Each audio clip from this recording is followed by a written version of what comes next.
वंदनीय देवादिदेव खज्जर श्री चंदा प्रभु भगवान की जय जय जय। बोलिए परम पूज्य श्रवण संस्कृति उन्नायक आचार्य भगवंत गुरुवर श्री 108 विद्यासागर जी महाराज की जय जय जय। बोलिए परम पूज्य गुणायतन प्रणेता संघ समाधान प्रवर्तक भावना योग प्रवर्तक प्रखर वक्ता मुनिवर श्री 108 प्रमाण सागर जी महाराज की जय जय जय। बोलिए परम पूज्य मुनिवर श्री 108 सागर जी महाराज की जय जय जय। सत्य और संस्कृति का सजा ये भव्य वितान कदम मिलाकर बढ़ चले धर्म और विज्ञान। बंधुओं, शाश्वत तीर्थराज समेत शिखर की इस पावन तलहटी पर स्थित विश्व का एक ऐसा अनूठा कीर्तिमान जो पूज्य मुनिवर प्रमाण सागर जी महाराज की एक ऐसी अद्भुत परिकल्पना की देन है जिसके माध्यम से युगांतकारी जन शासन की प्रभावना होगी। निश्चित ही आने वाले समय में न जाने कितने लोगों के सम्यक्त का कारण बनेगा गुणायतन और आने वाली भविष्य की पीढ़ियों के भविष्य के निर्माण के दर्शक के रूप में होगा गुणायतन। मैं निवेदन करूंगा बंधुओं, यदि आज तक आप गुणायतन से नहीं जुड़े हैं, जो लोग पारस चैनल प्रमाणिक ऐप के माध्यम से घर बैठे देख रहे हैं, साथ ही जो लोग यहाँ उपस्थित हैं, सभी से निवेदन करूंगा कि आप अपने जीवन का सर्वोत्कृष्ट लगा करके सातिशय पुण्य का अर्जन कीजिए और गुणायतन से जुड़ करके अपने आप को धन्य कीजिए।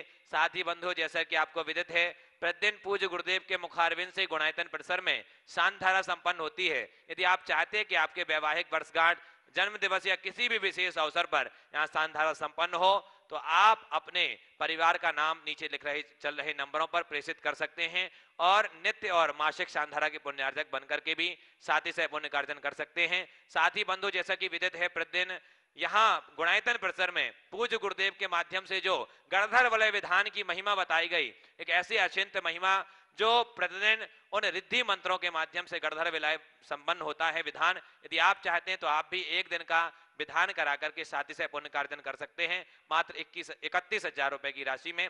आइए सीधे सीधे जुड़ते हैं जिन लोगों ने आज गुणायतन से जुड़कर के अपने आप को धन्य किया, उनके नामों की उद्घोषणा कर रहा हूं। सर्वप्रथम निर्माण निधि सदस्य इंदौर से पवन कुमार वेद, श्रीमती प्रतिभा वेद, अंकित वेद, श्रीमती अनिका वेद, समस्त परिवार। नटेरन विदिशा से श्रीमती चंदाबाई जैन, श्रीमती आशा सुधीर जैन। सागर से राजेंद्र कुमार, अशोक कुमार चितौरा वाले। न्यू दिल्ली से प्रदीप गोयल, श्रीमती रमा गोयल, ऋषभ पूजा गोयल, समस्त परिवार। कटनी से निरंजन जैन, श्रीमती उषा जैन, निशांत रूपाली, निखिल सपना जैन। आगरा से मोतीलाल आकाश कुमार जैन। खूंटी से श्रीमती माया सरावगी, स्वर्गीय रामोतर सरावगी। और गाजियाबाद से श्री अनिल कुमार जैन, श्रीमती उषा जैन, अंकित, अभिषेक, पार्थ, अर्थव, अनाया जैन, गाजियाबाद, समस्त परिवार। और महिला मंडल नावा सिटी राजस्थान, इन्होंने भी 11,000 रुपए की राशि प्रदान की। एक बार जोरदार करतल ध्वनि से सभी निर्माण निधि सदस्यों का अभिनंदन कीजिए। यदि अपने स्थान पर हैं यहाँ पर तो अपने स्थान पर खड़े होकर के नमन वंदन करके आशीष प्राप्त करें। आइए अब मैं नाम ले रहा हूँ निर्माण मित्र सदस्य के रूप में सागर से हमारे भी जुड़े हैं श्रीमती विमला बाई जैन, धर्मपत्नी स्वर्गीय अशोक कुमार जैन, तिरपाल वाला परिवार, खेमचंद्र, माया, विक्रांत, अंकिता जैन, ढाना, समस्त परिवार। जोरदार करतल ध्वनि से अभिनंदन कीजिए। आइए वो आए और उनके अभिवंदना के लिए मैं बुलाना चाहूंगा श्री सुभाष जी जैन, सीईओ गुणायतन, वो आएंगे और साथ ही सिद्धार्थ जी कासलीवाल, प्रशासक गुणायतन, आए और उनका सम्मान करें। आ जाइए सब परिवार, जोरदार करतल ध्वनि से अभिनंदन कीजिए बंधु। इसी कड़ी में निर्माण सारथी सदस्य के रूप में जो जुड़े हैं न्यू दिल्ली से श्री रविंद्र जी, राजकुमार जी, राजेश जैन, समस्त परिवार। जोरदार करतल ध्वनि से अभिनंदन कीजिए। ये परिवार भी हमारे बीच उपस्थित हैं। चलिए वो चले गए हैं, इनके लिए जोरदार करतल ध्वनि से अभिनंदन। निवेदन है कि कोई भी इस ओर ना आए, लोगों के समक्ष जाकर के नमन वंदन करें। चलिए इसी कड़ी में निर्माण सारथी के रूप में जुड़े हैं जबलपुर निवासी, भोपाल प्रवासी सिंघई सुभाष चंद्र आशा जैन, स्वर्गीय रवीश चंद्र, पुष्पलता जी, आशीष, अनीता जी, राविज, रितु जी, अंशुल, शिवानी जी जैन, समस्त परिवार। जोरदार करतल ध्वनि से अभिनंदन कीजिए। ये परिवार भी हमारे बीच उपस्थित हैं, यदि हैं तो वो आ जाएं और गुरुदेव के चरणों में नमन वंदन करके आशीष प्राप्त करें। और उनके सम्मान के लिए बुलाना चाहूंगा श्री प्रेमचंद जी, उपकार एजेंसी सागर से गुणायतन ट्रस्टी, और साथ ही आ जाएं संध्या प्रेमचंद जी, वो साथ में आकर के ऐसे परिवार का सम्मान करेंगे। जोरदार करतल ध्वनि आपकी बजती रहे। इसी कड़ी में निर्माण सारथी के रूप में नोएडा से हमारे बीच में जुड़े हैं श्रीमती सरला जैन, अमित, सालनी जी, अनुज, नीरू जी, अमीशा, अंश जी, अक्षय, अमय जी जैन, नोएडा, समस्त परिवार। जोरदार करतल ध्वनि से इनका भी अभिनंदन कीजिए। और इनके सम्मान के लिए बुलाऊंगा श्री राजकुमार जी काला और साथ ही कपूर जी जैन कोटा समन्वय गुणायतन वो आए और सम्मान करेंगे। चलिए जोरदार करतल ध्वनि से अभिनंदन कीजिए। इसी कड़ी में सूत्रधार के रूप में जो जुड़े हैं, सूत्रधार के रूप में अशोक कुमार जैन, श्रीमती मधु जैन, श्रीमती पूनम जैन धर्मपत्नी, श्री नितिन जैन, अनुश्री जैन, सर्वज्ञ जैन जयपुर। जोरदार करतल ध्वनि से अभिनंदन कीजिए। ये परिवार भी हमारे बीच उपस्थित है, ऑनलाइन जुड़े हैं। जोरदार करतल ध्वनि से इनका स्वागत वंदन और अभिनंदन करते हैं। इसी कड़ी में जिन्होंने सूत्रधार के रूप में ऑनलाइन जुड़कर के अपने आप को धन्य किया है, इम्फाल से निर्माण सारथी से सूत्रधार केसरी चंद विकास सेठी यूएसए, और जयपुर से सूत्रधार के रूप में जुड़े हैं अशोक कुमार जैन, श्रीमती मधु जैन, श्रीमती पूनम जैन धर्मपत्नी, नितिन जैन, अनुश्री जैन, सर्वज्ञ जैन समस्त परिवार। स्तंभ के रूप में जो प्रत्यक्ष रूप से यहाँ पर उपस्थित होकर जुड़े हैं, अलीगढ़ से श्री राजीव जैन, श्रीमती इंदिरा जैन समस्त परिवार। जोरदार करतल ध्वनि से अभिनंदन वो आए और उनके सम्मान के लिए बुला रहा हूं डॉक्टर सौरभ जी जैन और साथ ही अर्पण जी रतलाम, निमिता जी गुणायतन ट्रस्टी वो आएंगे और ऐसे श्रावक शिष्य का सम्मान करेंगे। आइए अब मैं ऐसे नामों की उद्घोषणा कर रहा हूं जो आज गुणायतन से गुणायतन ट्रस्टी के रूप में संबद्ध हुए हैं, संस्थापक सदस्य के रूप में जुड़कर के अपने आप को धन्य किया है। छतरपुर से श्री राकेश कुमार जैन, श्रीमती उपमा जैन, आकांक्षा श्वेता जैन, कविश नैन्सी जैन समस्त परिवार। जोरदार करतल ध्वनि से अभिनंदन कीजिए। ये परिवार हमारे बीच उपस्थित हैं। उनके सम्मान के लिए बुलाना चाहूंगा ब्रति बहन श्री शकुन दीदी और सुभाष जी जैन सीईओ गुणायतन वो आए और हमारे ट्रस्टी जो जुड़े हैं सदस्य उनका सम्मान करें। राकेश कुमार जी, उपमा जी, आकांक्षा श्वेता, कविश नैन्सी। और ये दो भाई हैं और दोनों भाई ट्रस्टी के रूप में संबद्ध हैं गुणायतन से। एक बार जोरदार करतल ध्वनि से अभिनंदन कीजिए। और मध्य प्रदेश भवन जो हमारे गुणायतन में है उनका एक कमरा भी है। एक बार पुनः जोरदार करतल ध्वनि हो जाना चाहिए। आइए अब संस्थापक सदस्य के रूप में एक और परिवार जो आज हमसे जुड़ा है मैं बुलाना चाहूंगा बड़े ही सम्मान के साथ। रोहतक से श्री सिद्धार्थ जैन, श्रीमती मधु जैन, असीम जी, ईशान जी, डॉक्टर लवकेश आशा जैन, श्वेता जी, राकेश संजुला जैन, सारिका जी जैन समस्त परिवार। जोरदार करतल ध्वनि से अभिनंदन कीजिए। और इनके सम्मान के लिए बुलाना चाहूंगा कपूर जी कोटा और सिद्धार्थ जी कासलीवाल और साथ में लता गंगवाल गुणायतन मंत्री आए और ऐसे संस्थापक सदस्य का सम्मान करके गुणायतन के गौरव को बढ़ाएं। और एक और सदस्य का नाम ले रहा हूं जिन्होंने निर्माण नायक से आज संस्थापक सदस्य के रूप में अपने आप को संबद्ध किया है गुणायतन से। कैलाश प्राध्यापक बाबूराव अप्पा चौगले की स्मृति में अरुणा बाबूराव चौगले, संदीप बाबूराव चौगले समस्त परिवार कोल्हापुर से। जोरदार करतल ध्वनि से अभिनंदन कीजिए। आइए ये परिवार भी हमारे बीच में है और उनके सम्मान के लिए मैं बुलाना चाहूंगा सुभाष जी जैन सीईओ गुणायतन और प्रेमचंद जी साहब उपकार एजेंसी सागर से गुणायतन ट्रस्टी हैं, वो भी सम्मान करें। जोरदार करतल ध्वनि से अभिनंदन कीजिए। और एक और नाम जो जीव दया में आया है 11,000 रुपए की राशि से कोटा से संस्थापक सदस्य चित्तरमल जी के जन्मदिन के अवसर पर कमलेश जी, पिंकेश जी, विभांश जी, भवेक जी, माहिम जी, चिरायु जी, सांवला परिवार। जोरदार करतल ध्वनि से सभी परिवारों का, दानदातारों का स्वागत वंदन अभिनंदन। आइए अब जुड़ते हैं सीधे सीधे शंका समाधान के विशेष सत्र से। आगे के संचालन के लिए बड़े ही सम्मान के साथ बुला रहा हूं आदरणीय पंडित सुदर्शन जी पिंडरई।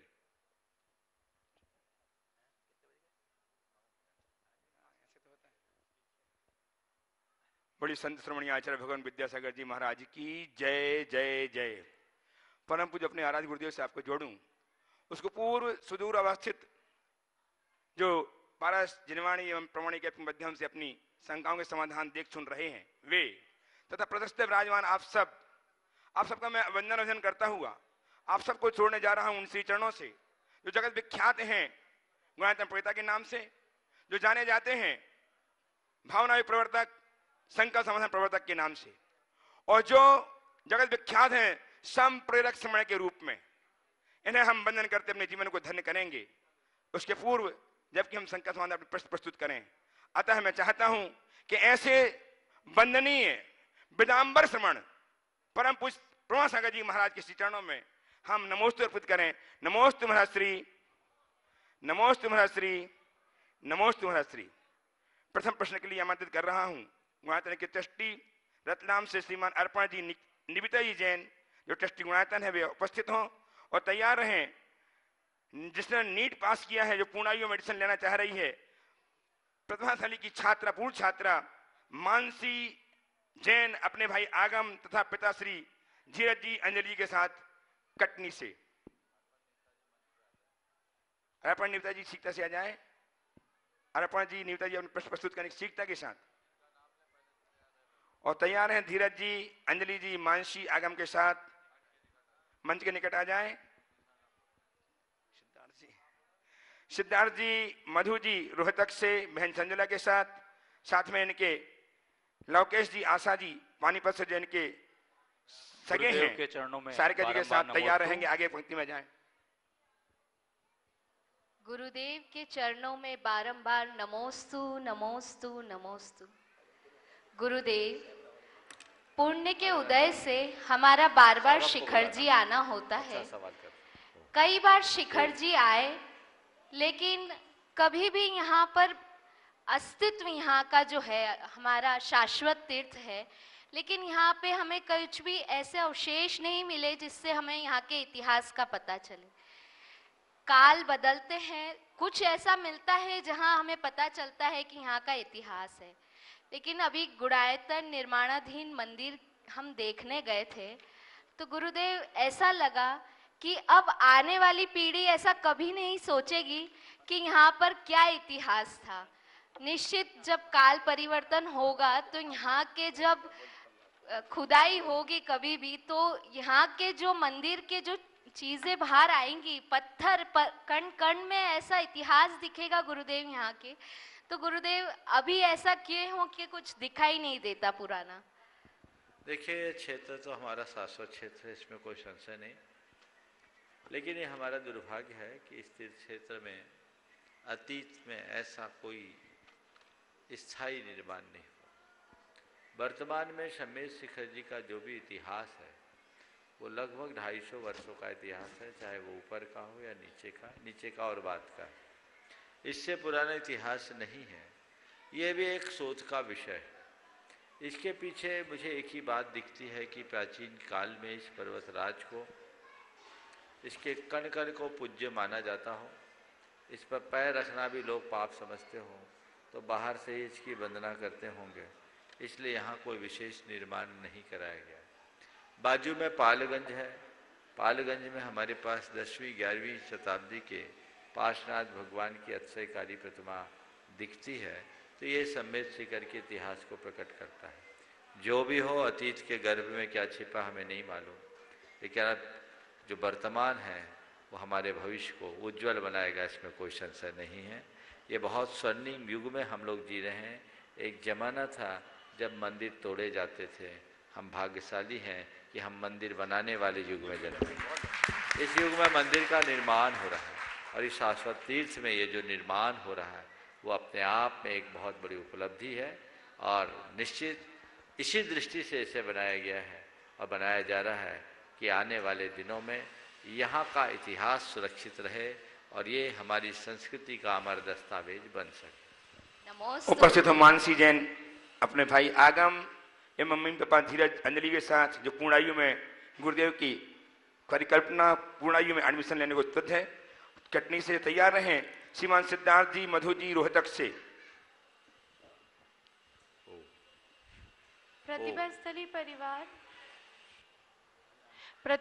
परिवार एवं मेरे परिवार की ओर से गुरुवर के चरणों में बारंबार नमोस्तु नमोस्तु नमोस्तु।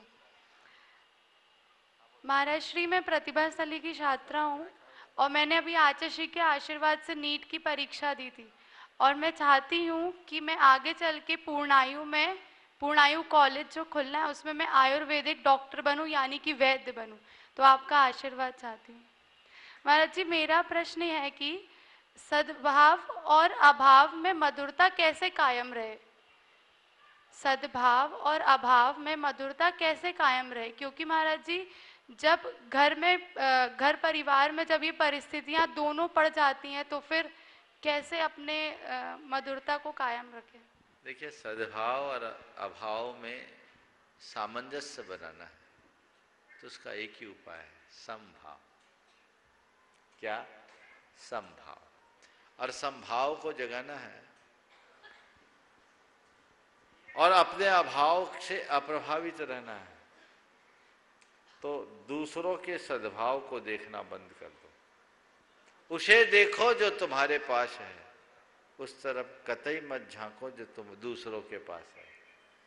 जब हम दूसरों के भाव से प्रभावित होते हैं तो हमें हमारा अभाव खटकता है, और जब अभाव खटकता है तो मन बेचैन होता है। इसलिए न तुम अपने अभाव का एहसास करो और न ही दूसरों के भाव को देखने की कोशिश करो। जो है, जैसा है, जितना है, उसका सही मूल्यांकन करो, जीवन में सही रास्ता अपने आप मिल जाए। बहुत अच्छा। और तुम जैसे बहुत सारे भाई बहनों ने ये उपक्रम किया है। मेरा आशीर्वाद है, आगे बढ़ो और गुरु आज्ञा का पालन करते हुए धर्म की प्रभावना करो। कि शब्दों की भाषा से हटकर मेरे मन की भाषा है, और नहीं अभिलाषा मन की और कोई अरमान नहीं, और गुरुदेव आपकी शरण से बढ़कर हमको तो भगवान नहीं।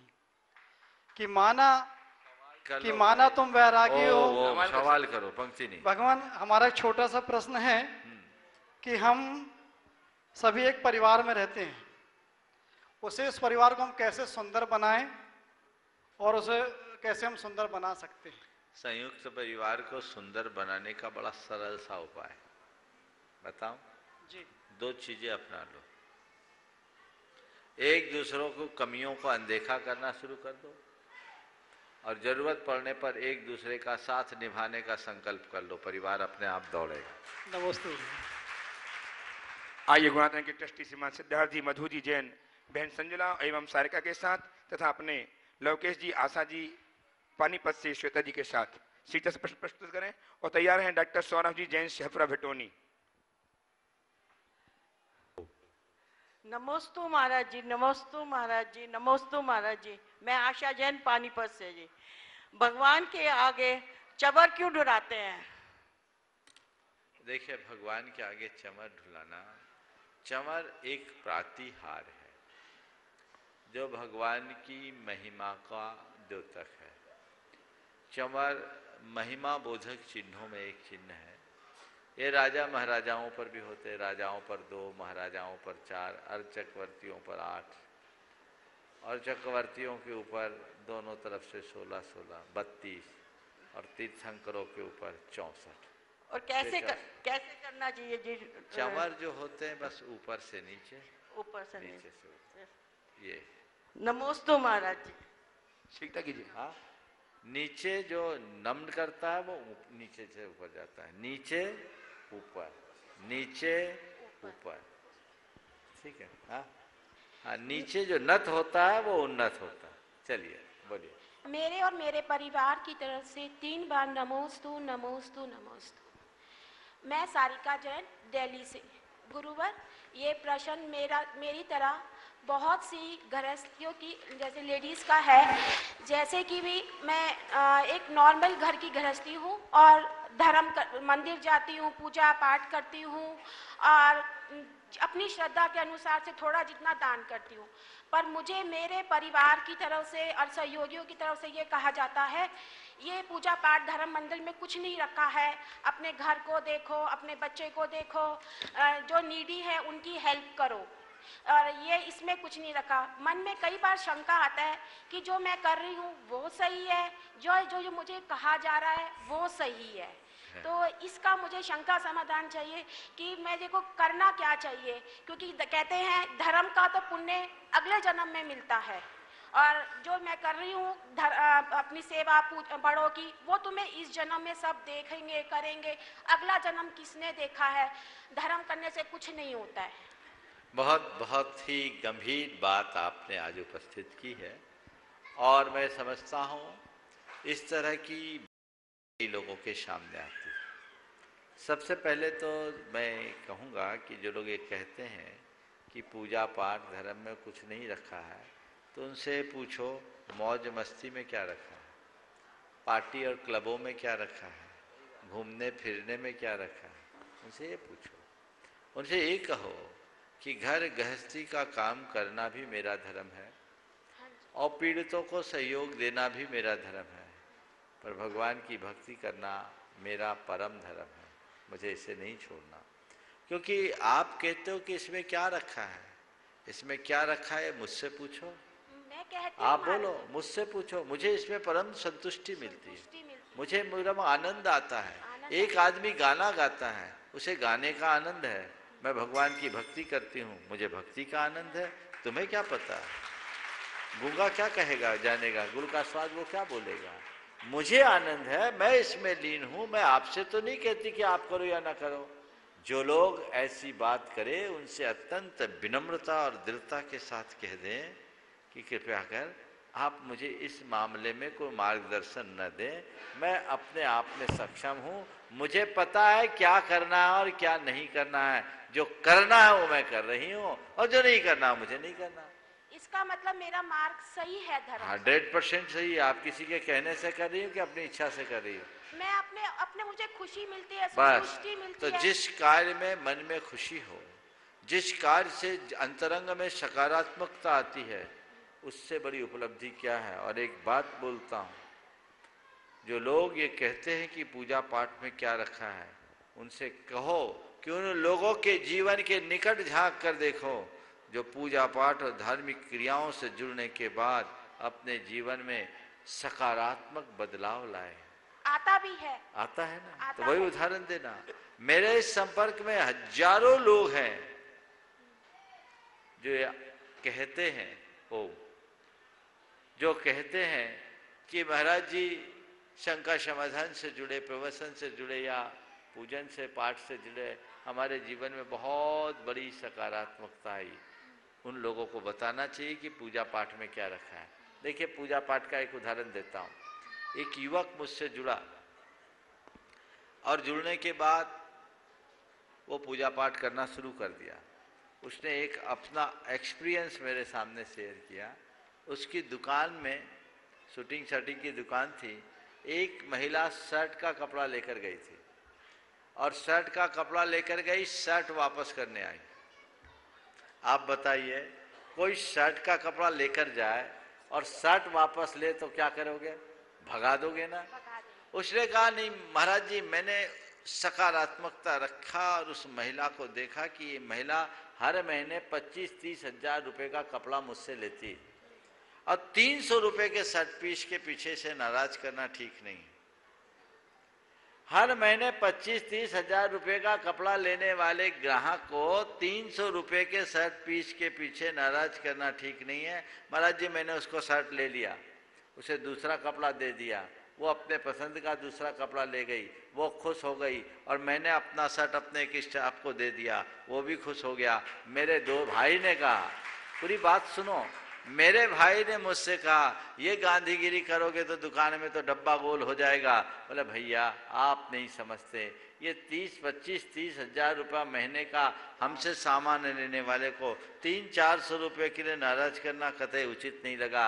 वो भी खुश हो गई, हमारा स्टाफ भी खुश हो गया और कहा महाराज इस सकारात्मकता का असर ये पड़ा कि वो महिला हमारी फैन हो गई, हर महीने 2-4 नए ग्राहक को लेकर आती।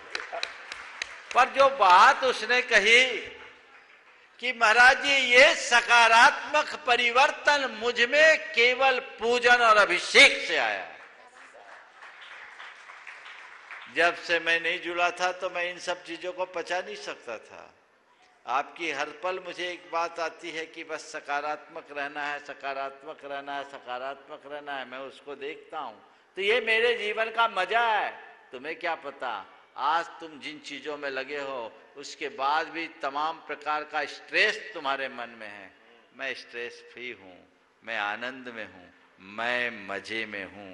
तो मेरा मजा मेरे साथ रहने दो, तुम अपने मजा को अपने साथ देखो। बस ऐसे बोल दीजिए, उसका रास्ता अलग, आपका रास्ता अलग। नमोस्तु गुरुवर, नमो। उपस्थित हैं डॉक्टर कुमार जी एवं सौरभ जी, शैफरा भटनानी से अनन्य गुरु भक्त, और तैयार रहेंगे श्रीमान राकेश जी, उपमा जी जैन, ट्रस्टी गुणायतन, श्रीमान प्रफुल्ल जी जैन के साथ साकेत नगर भोपाल। सीता से आए श्रीमान डॉक्टर कुमार जी, डॉक्टर सौरभ जी नहीं है, श्रीमान राकेश जी उपस्थित हैं सीता के साथ, उपमा जी के साथ और प्रफुल्ल जी साकेत नगर भोपाल के साथ। तैयार हो जाए, आ जाएं। तैयार रहें वैभव जी जैन अलीगढ़ से। वैभव जी जैन नजदीक आ जाएं, मंच के पास आ जाएं। अलीगढ़ वैभव। महाराज जी, सकल जैन समाज भोपाल और साकेत नगर भोपाल में जो आपने बहुत ही ऐतिहासिक भावना योग शिविर कराया था, उसकी साकेत नगर समाज की तरफ से, सभी की तरफ से त्रिवाद नमोस्तु नमोस्तु नमोस्तु। महाराज जी, जब आपका बिहार हमारे भोपाल में हुआ था तो आपने कहा था कि हम भेल भोपाल में भी सिद्ध चक्र विधान कराएंगे, तो उसकी एक मेरे को जिज्ञासा है कि हमको वो अभी तो सवाल कर लो, सवाल सवाल भोपाल आने पे पूछना। हाँ अभी बोलो। हाँ और वो याद महाराज जी हमें आपका जब अभी सवाल है कोई? सवाल जल्दी करो, भूमिका नहीं बनाओ। महाराज जी, मैं ये चाह रहा था कि हमारे भोपाल में शांति शव वाहन सिख समाज का भी है, सिंधी समाज का भी है, लेकिन जैन समाज का नहीं है। तो क्या जैन समाज चैरिटेबल ट्रस्ट जो अपन एक संस्था है, तो अपन शांति शव वाहन और अर्थी रख सकते हैं कि नहीं? ये सब सामाजिक कार्य है, आप अपने विवेक से कीजिए। चलिए, नमस्ते महाराज। हाँ नमस्ते। अगला उपस्थित श्रीमान अलीगढ़ से श्रीमान वैभव जैन, और तैयार रहें प्रभाजी जैन सागर से, अंकुर कॉलोनी मकरोनिया। नमोस्तु गुरुदेव। मेरा प्रश्न यह है कि प्रतिदिन नित्य नियम की पूजन एवं दर्शन में हर रोज नया उत्साह, भक्ति एवं विशुद्धि कैसे बढ़ाएं? बहुत अच्छा सवाल है। नित्य नियम की पूजा में उत्साह, भक्ति और विशुद्धि कैसे बनाएं? सबसे पहली बात, पूजा पाठ को आप अपने जीवन की रूटीन न बनाएं। जो कार्य हम रूटीन की भांति करते हैं वो रूटीन हो जाती है, हम फॉर्मेलिटी करके पूरा कर देते हैं। उसे रूटीन बनाने की जगह अपने मन को चार्ज करने का साधन बनाएं, अपनी भाव दशा को बदले और ये सोचे कि मैं पूजा करने नहीं जा रहा हूं, पूजा के बहाने भगवान से बात करने जा रहा हूं। क्या करने जा रहा हूं? पूजा के बहाने भगवान से बात करने जा रहा हूं। कभी आपको ऐसा एहसास हुआ भगवान की पूजा करते वक्त कि मैं भगवान से बात कर रहा हूं? जिस पल तुम्हारी भावधारा ऐसी होगी, तुम्हारी विशुद्धि आसमान का स्पर्श करेगी। भावधारा बदलो। मैं अपने मन को ऊर्जावान बनाने की मानसिकता से आया हूं, अपनी भाव विशुद्धि को बढ़ाने के लिए आया हूं। ऐसी भावधारा अंतरंग में जगाएंगे तो निश्चित अपनी विशुद्धि को उत्तरोत्तर बढ़ाने का सौभाग्य पाएंगे। अगला हाँ, प्रभाजी जैन सागर से उपस्थित हो। तैयार रहे श्रीमती इंदिरा जी जैन अलीगढ़ उत्तर प्रदेश से। एक नाम और बोलो। इंदिरा जी अलीगढ़ उत्तर प्रदेश तैयार हैं, और तैयार रहेंगे जो आज निर्माण में संबद्ध हुए गुणायतन से श्रीमती कमलेश जी की स्मृति में श्रीमती रोजी जैन परिवार, शालीमार बाग, दिल्ली, ये तैयार रहेंगे। नमोस्तु महाराज जी। मैं ट्रेन में जाती हूँ तो मेरी सामायिक प्रतिक्रमण समय से नहीं हो पाता है, उसके लिए मैं क्या उपाय करूं जिससे मुझे कोई दोष ना लगे? सबसे उत्तम तो यह है कि अपनी यात्रा इस तरीके से करो कि आपकी सामायिक हो, उसके बाद ट्रेन में बैठो। अब ये संभव नहीं है तो गुरुदेव ये कहते रास्ते में सामायिक के टाइम में सामायिक तो कर लो, पर जितनी सामायिक छूटे घर जाकर उतनी उत्कृष्ट सामायिक करो। चलिए अगला। श्रीमती इंदिरा जी अलीगढ़ से उपस्थित हो। तैयार रहेंगे रोजी परिवार, श्रीमती रोजी जी जैन परिवार, खालीमार, दिल्ली। सीटों से आए। श्रीमती रोजी जी तैयार है परिवार के साथ। नमोस्तु गुरुदेव, नमोस्तु गुरुदेव, नमोस्तु गुरुदेव। महाराज जी, मुझे ये पूछना है कि संघी पचेंद्री और असंघी पचेंद्री का क्या मतलब है? जिसके पास 5 इंद्रिय होते हैं उनको संघी बोलते हैं, पंचेंद्री बोलते हैं, और जो मन सहित होते हैं उनको संघी पंचेंद्री कहते हैं। जिनके पास मन नहीं होता वह असंघी कहलाते हैं। चलिए। नमोस्तु गुरुदेव, नमोस्तु। चलो अगला। हाँ, आए श्रीमती रोजी जी जैन परिवार सागी माधुरी जी अपना प्रश्न प्रस्तुत करें, उसके बाद हम सम्मान करेंगे। इनका समय निर्माण मित्र के रूप में आज संबद्ध हो रहे हैं, तालियां बजाएं, अभिनंदन करें इनका अभिनंदन हम करते हैं। और स्वागत करने के लिए श्रीमान सुभाष जैन CEO गुणायतन तैयार हैं। बोलिए, आप प्रश्न बोलिए। हाँ बोलिए। नमोस्तु गुरुदेव। तैयार रहेंगे रावित जैन, अतुल जैन जबलपुर से। आ जाए, नजदीक आ जाए। हाँ बोलिए, सवाल कीजिए। बोलिए, सवाल बोलिए।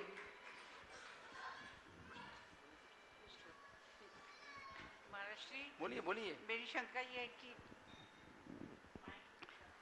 महाभज्य जो घर में पूजा का स्थान बना रखा है उसमें मूर्ति चांदी की रख सकते हैं ठोस, या देखिए पूजा तो पूजा के स्थान में ही होना चाहिए, घर में देवस्थान ठीक नहीं है, क्योंकि घर में हम उतनी विनय और विशुद्धि नहीं रख पाते। तो अपनी विनय और विशुद्धि को बरकरार रखने के लिए हमें पूजा स्थल में ही पूजा करना चाहिए। चलिए। रावित जी उपस्थित हूँ अतुल जी के साथ जबलपुर से। तैयार हैं अलीगढ़ से राजीव जी जैन।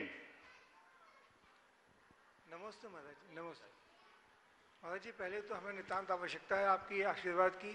हमारी बड़ी अम्मी जी भोपाल में तबीयत इनकी ठीक नहीं है, अस्पताल में है। उन्होंने बहुत तपस्या की है। पहले उन्होंने 11 साल तक 11 उपास भी किए हैं जो प्रदूषण में होते हैं। अभी भोपाल में मंडल भी में वीरान में भी थी। आपका आशीर्वाद चाहिए महाराज जी। नमस्ते महाराज जी। एक प्रश्न है, अक्सर यह होता है कि मंदिर में हम रात्रि के समय घंटा नहीं बजाते हैं, क्योंकि रात्रि में घंटा निषेध है, लेकिन हम आरती करते हैं बड़े बड़े स्पीकर लगा के, बड़े बड़े वाद्य यंत्र बजा के। तो क्या वो आरती वहीं वेदी में होना चाहिए या वो बाहर होनी चाहिए? घंटा मना है लेकिन आरती। देखिए घंटा क्यों नहीं बजाते, पहले ये देखिए। जानकारी घंटा नहीं बजाने के पीछे का एक बड़ा वैज्ञानिक कारण, जब हम मंदिर में घंटा बजाते, घंटा की नाद से पशु पक्षी चौंक सकते हैं, उनकी तंद्रा दूर होती है, चौंक जाएंगे। समझ गए? आप लोग चौंक गए तो एकदम चौंक जाते हैं, तो उनको क्षोभ न हो, उनको आघात न पहुंचे, इसलिए मंदिर जी में घंटा बजाने की परंपरा नहीं है। अन्य वाद्य यंत्रों में वैसा नहीं है, लेकिन हाँ जरूरत से ज्यादा आवाज नहीं होनी चाहिए। ये विवेक हर किसी को रखना चाहिए, चाहे मंदिर हो या अन्यथा। जब मनुष्यों को अधिक आवाज से बाधा होती है तो आमजनों को भी तो हो सकती है। मैं तो हमेशा कहता हूँ आवाज कम रखा करो, जितना बने कम रखो, उतनी ही आवाज रखो जितनी आप कुशलता से सुन सको। आज सुप्रीम कोर्ट ने इसीलिए रात के 10 बजे के बाद ध्वनि विस्तारक यंत्रों के प्रयोग पर बैन लगाया। ये समझना चाहिए। तो हम अपने साथ अन्य प्राणियों के प्रति भी संवेदना रखें और उन्हें किसी प्रकार का कष्ट न हो, इसका ध्यान रखें। नमस्ते। हाँ। उपस्थित हो अलीगढ़ उत्तर प्रदेश से श्रीमान राजीव जी जैन। और तैयार रहें कोटा राजस्थान से चंद्रकांता जी जैन। शीघ्रता से आए, जल्दी कीजिए। चंद्रकांता जी आगे आ जाएं। नमोस्तु गुरुदेव, नमोस्तु गुरुदेव, नमोस्तु गुरुदेव। गुरुदेव मेरा प्रश्न ये है कि गृहस्थ जीवन और बिजनेस में रहते हुए भी हम अपने धर्म के कार्य को किस तरह से संपादित करें कि हम अपने मन को विशुद्धि भी कर सके और धर्म का लाभ भी ले सके। गृहस्थी और बिजनेस को भी अपना धर्म बना लो।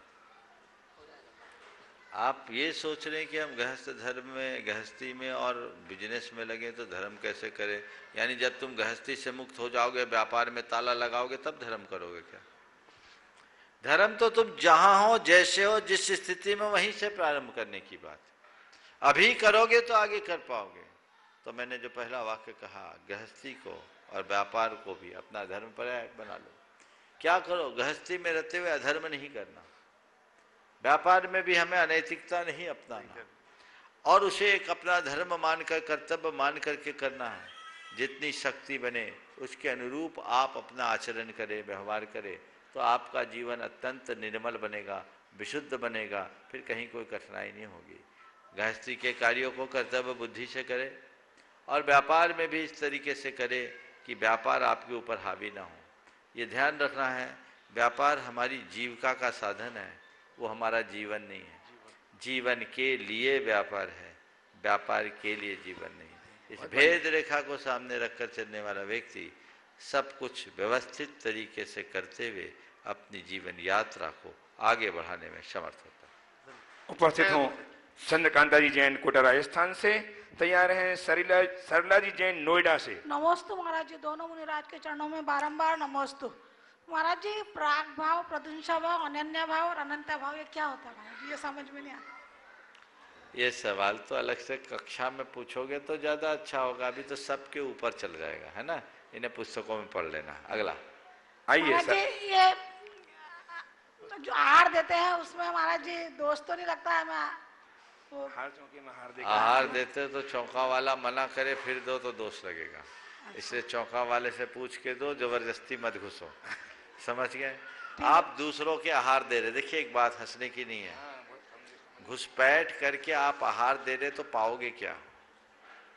आप बोल रहे मन शुद्धि, वचन शुद्धि, काय शुद्धि, मान लिया आहार जल शुद्ध है, किसके बदौलत बोल रहे हो?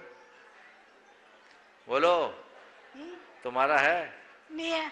दूसरों के माल को हथियाने का प्रयास है। पूछ के देते हैं महाराज। सुनो तो बोल रहा हूँ, आपकी बात होगी, मैं सबके लिए बोल रहा हूँ। तो क्या होगा, वो तुम्हारी चीज हो जाएगी कब?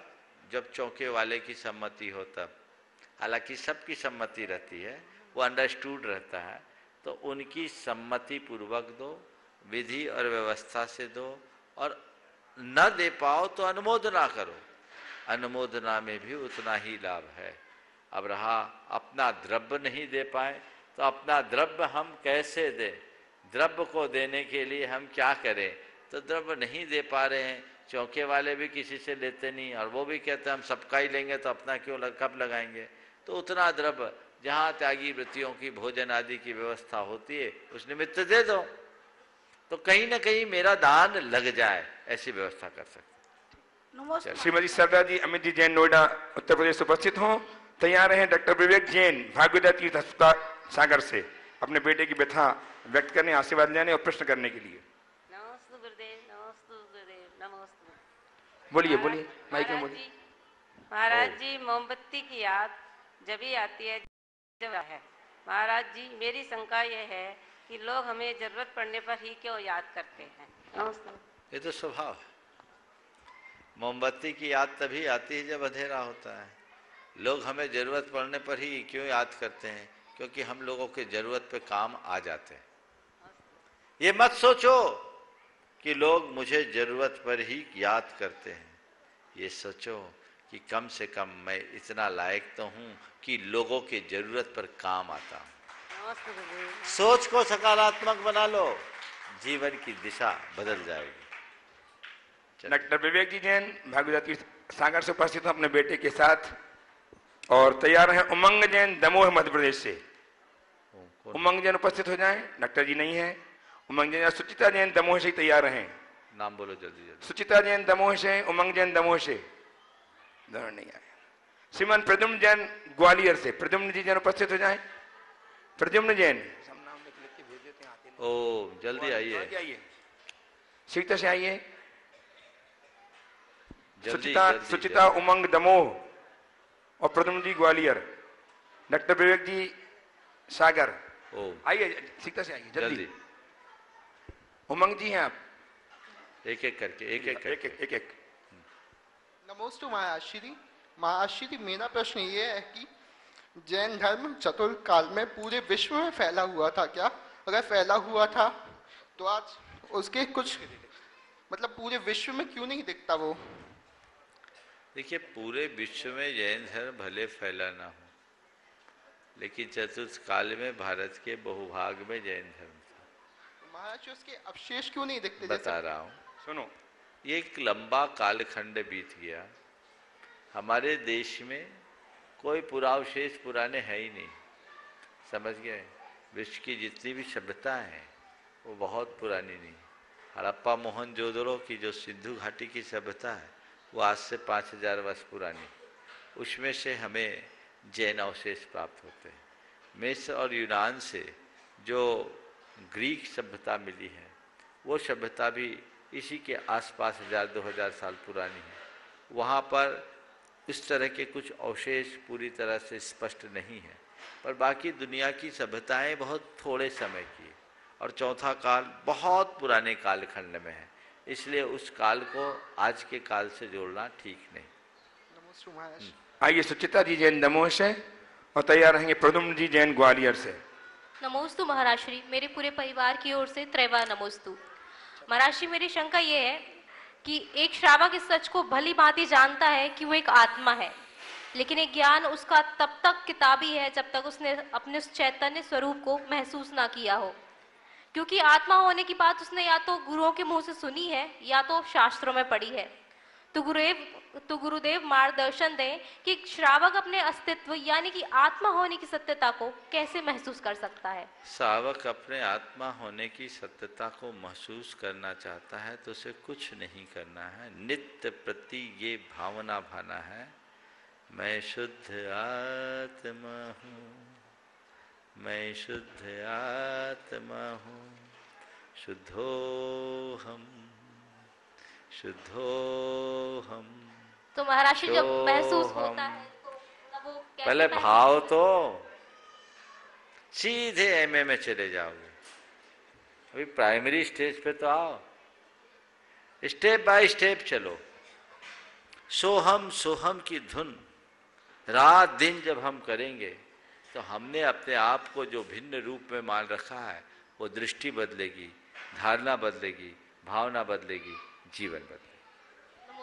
आइए श्रीमान प्रद्युम्न जी जैन ग्वालियर से, तैयार रहे संतोष जी पाटिल हुपरी कोल्हापुर महाराष्ट्र से। नमस्ते महाराज जी। महाराज जी, धर्म प्रवाहों की प्रबल इच्छा के वजह से मैं महाराज जी 2 हिस्सों में अपना प्रश्न रखना चाहता हूँ। धर्म प्रवाहना के लिए मंदिर के निर्माण और जीर्णोद्धार के साथ डिजिटल दुनिया में एनिमेटेड मूवीज, जो धर्म की कथाओं के आधारित ऑडियो बुक्स, ऑडियो वॉइस, जो ऑडियो स्टोरी और जो भी है ये मतलब जो मधुर संगीत जैसे पंचकल्याणक और विधान की थीम पर आधारित, तो महाराज जी इस पे क्यों ध्यान नहीं दिया जा रहा? जैन धर्म के ध्यान क्यों नहीं दिया जा रहा? ध्यान दिया जा रहा है। प्रामाणिक समूह ने जितनी डिजिटल स्टोरी बनाई है आपने देखी? हाँ महाराज जी, आपको वो शॉर्ट वीडियोस होते हैं महाराज जी 8 से 10 मिनट के, बच्चों के लिए शॉर्ट वीडियो ही है, और वो गागर में सागर। बड़े बड़े बना देंगे तो कोई देखेंगे ही नहीं। आजकल सबसे बड़ी समस्या तो लोगों के पास समय की है। इस तरह के कार्य और कई जैन डिजिटल वर्ल्ड भी है जिन्होंने कई कल्याण योग की चीज़ों को बहुत अच्छे तरीके से बनाया। इस विधा से जुड़े लोग अपने अपने स्तर पर बहुत अच्छे प्रयास कर रहे हैं और हमें इन्हें प्रमोट करना चाहिए। ये भी प्रभावनांग है। जैसे पुस्तक को प्रकाशित करने में पुण्य है, वैसे जैन धर्म को किसी भी तत्व को डिजिटल माध्यम से फैलाने में भी पुण्य है। ये धर्म प्रभावना का एक बड़ा अंग है। जिनको भी ऐसे कार्यों में हाथ बढ़ाने की इच्छा होती है वे जरूर बढ़ाएं। ऐसे कार्यों को आगे बढ़ाने में हमारा धर्म दिगंत तक जाएगा। एक पुस्तक आप प्रकाशित करते हैं, 1000, 2000, 5000 लोगों तक पहुंचेगी, लेकिन आप अगर कोई डिजिटल माध्यम से इन सब चीज़ों का प्रकाशित करते हैं तो लाखों करोड़ों के बीच तक जा सकती है, वो 7 समुंदर पार तक भी पहुंच सकती है। इसलिए हमें ऐसे कार्यों के लिए हमेशा प्रोत्साहन देना चाहिए। भविष्य में बड़ी लंबी जैसे 3 घंटे की मूवीज आ रही है गुनायतन तो वही बनने जा रहा है। महाराज जी दूसरा हिस्सा है, बस हो गया प्रश्न का दूसरा हिस्सा महाराज इम्पोर्टेंट है। क्या बोलो महाराज जी? जो शास्त्रार्थ जो पहले हुआ करता था वो भी धर्म प्रभावना का अंग अगर उसको देखते हैं तो धर्म शास्त्रार्थ जो होता था, हाँ, जैसे आर्य समाज के साथ आपके संघ समाधान में मैंने सुना था 1922 में लास्ट बार हुआ था। हाँ हाँ। तो महाराज जी अब वो क्यों नहीं हो रहा है? और दूसरा, अच्छा, हम बहुत अच्छे युग में आ गए, झगड़े मिट गए, प्रेम से रहने, कहाँ चक्कर में पड़ रहा। धर्म के लड़ना नहीं सिखाता, धर्म जीना सिखाता। महाराज जी ओम चलो। संतोष जी पाटिल ऊपरी से उपस्थित हो और तैयार रहें श्वेता मनोज जी जैन चितवा वाली गुवाहाटी आसाम से। श्वेता मनोज जी जैन संतोष पाटिल आसाम से। गुवाहाटी। महाराज जी हम संयुक्त परिवार से, हम 30 लोगों की फैमिली है, उन सब के तरफ से हमारा नमस्तु नमस्तु नमस्तु। महाराज जी हमारी ये जिज्ञासा है कि हम जो ऊपर टोक पे द्रव्य लेके जाते हैं हम कल परसों द्रव्य लेके चांदी के द्रव्य लेके जा रहे थे, और मेरे पहले हमारे गांव के एक मेरे मित्र जाके आए थे, तो वो भी चांदी के द्रव्य लेके आए थे। तो फिर क्या हुआ, वो चांदी का द्रव्य जब वो चढ़ा रहे थे तो क्या वानर लोग वो सब खा रहे थे, वो चांदी का द्रव्य भी खा रहे थे।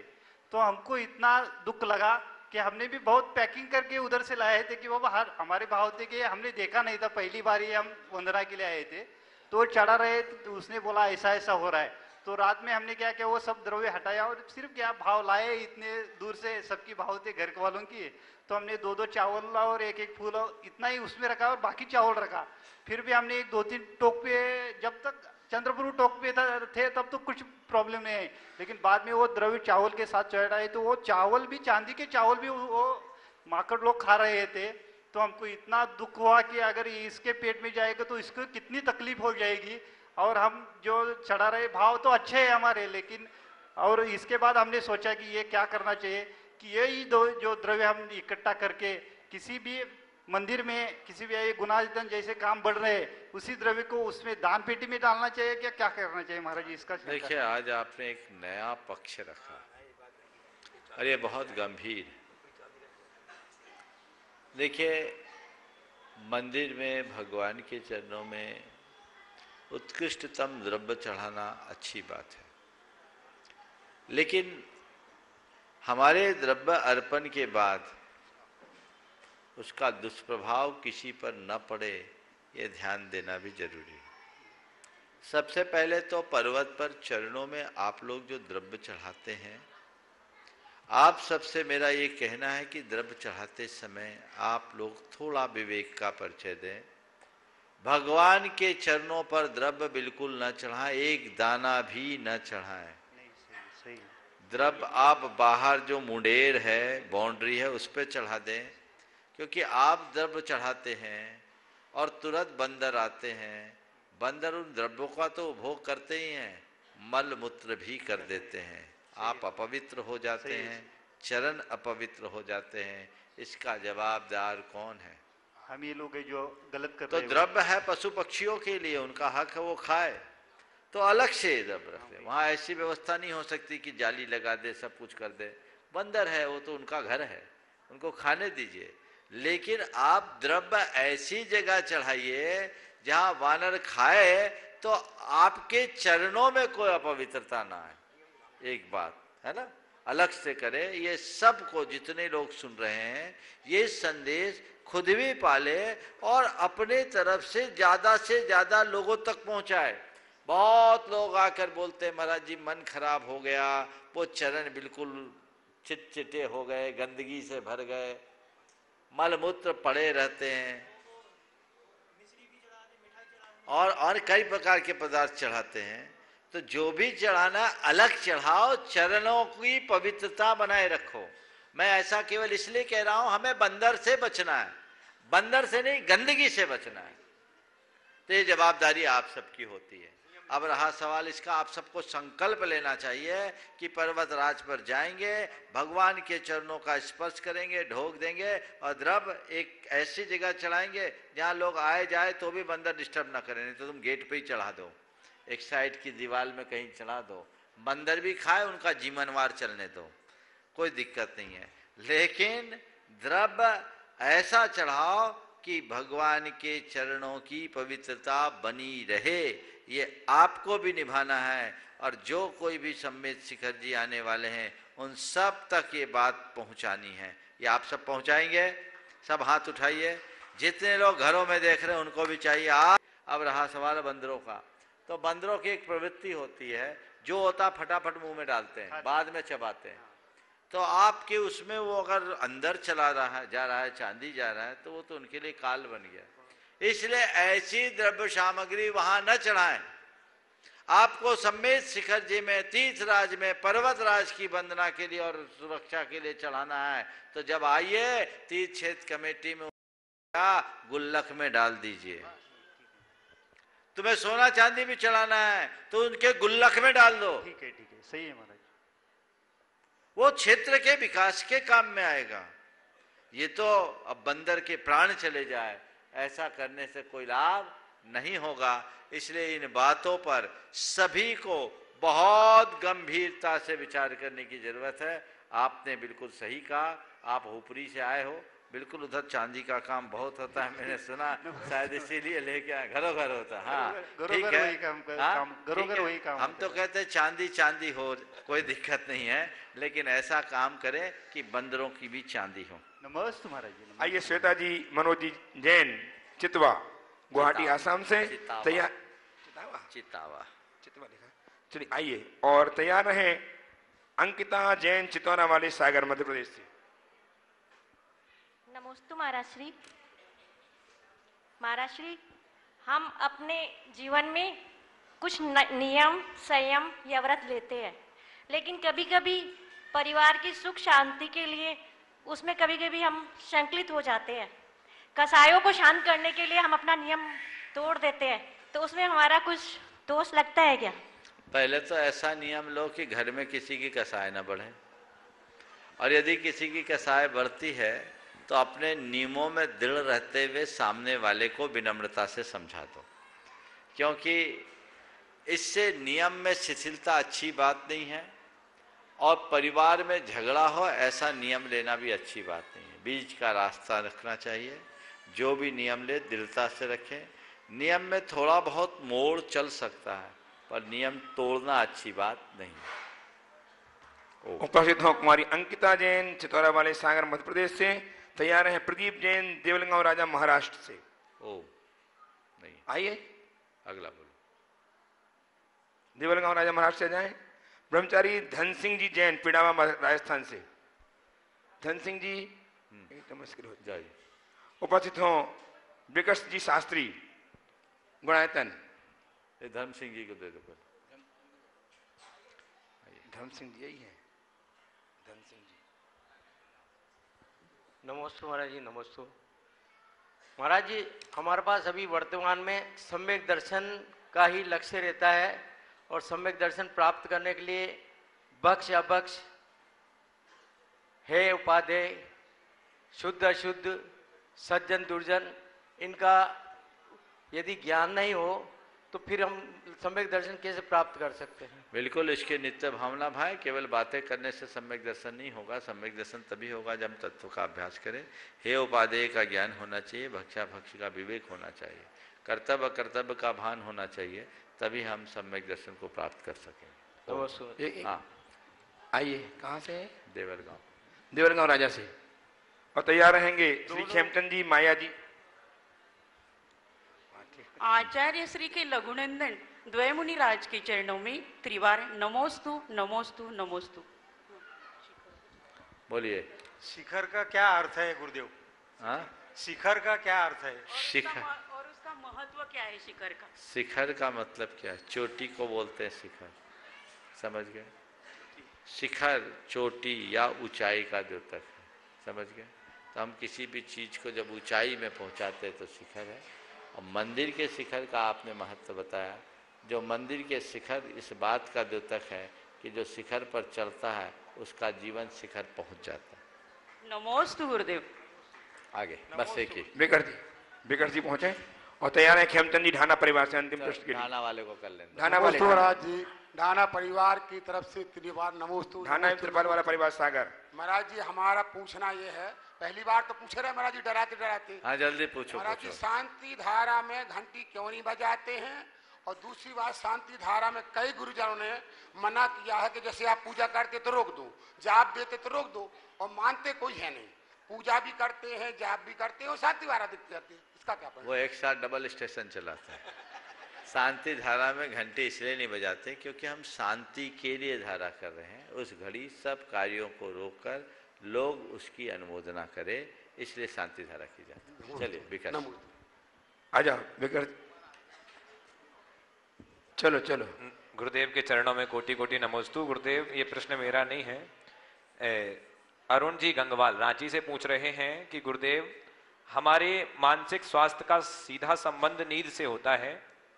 अगर हम स्वस्थ प्रसन्न हैं तो चैन की नींद आती है। स्वस्थ जीवन शैली में इसमें एक प्रमुख सकारात्मक भूमिका अदा करती है।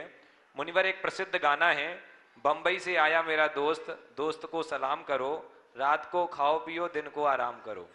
तो आज के युवा वर्ग इसी शैली को अपनाकर अपनी मानसिक शांति से वंचित हो रहे हैं। आपके द्वारा उचित मार्ग अपेक्षित है। बस बम्बैया जीवन जियोगे तो यही होगा, रात को खाओ पियो दिन को आराम करो। वस्तुतः हमें अपने जीवन शैली में व्यापक बदलाव लाने की जरूरत है। एक ही वाक्य में आपके प्रश्न का उत्तर दूंगा। आप प्रकृति के जितना निकट होंगे आपका जीवन उतना संवरेगा, और आप प्रकृति से जितना दूर जाएंगे जीवन उतना बिगड़ेगा। तो हमें चाहिए कि हम प्रकृति से अपनी निकटता बना के रखें, प्रकृति से विमुख ना हो। आ जाओ, कौन? आ जाइए सीधे से आइए। मुंबई से अक्षय की मम्मी, अक्षय को ले आए साथ में, अक्षय भी चलिए। ओ नमोस्तु महाराज जी, सब परिवार के साथ नमोस्तु। मेरा प्रश्न है कि जो 24 तीर्थंकरों का जो काल होता था, तो जब एक तीर्थंकर से दूसरे तीर्थंकर के बीच के काल में किस तरह से मतलब व्यवस्था होती थी, और उनको मतलब जैसे अगर चंद्र प्रभु भगवान का काल है तो शांतिनाथ भगवान है, या जो उनके आगे भावी तीर्थंकर है उनको पूछते थे या नहीं पूछते थे? देखिए, तीर्थंकरों के काल तीर्थ काल में अन्य तीर्थंकरों की पूजा अर्चा नहीं होती थी। उनका तीर्थ काल में प्रवर्तन होता रहता था, पूजा अर्चा होते रहती थी, और एक तीर्थंकर के बाद दूसरे तीर्थंकर के आने तक धर्म बना रहता था। बस हमारे शुभदीनाथ से शांतिनाथ भगवान तक के काल में कुछ कालखंड ऐसा रहा कि कुछ समय तक तीर्थ की विच्युति हो गई। मुनियारिका सावक साविका के कुमारी पर्वत के गुफा के शिलालेख से पता लगता है, उससे पता लगता है कि आदिनाथ भगवान की पूजा अर्चा अत्यंत प्राचीन काल में होती थी। भगवान महावीर के तीर्थ काल में भी उनकी पूजा अर्चा किसी रूप में होती थी। इस प्रकार आज के इस सत्र को परम पूज्य गुरुदेव के चरणों में नमन अर्पित करते हुए यहीं पर विराम। बोलिए परम पूज्य आचार्य गुरुवर श्री विद्यासागर। आ जाइए जल्दी आइए, ऑफलाइन आ जाएंगे, ऑफलाइन सीखते से आ जाइए।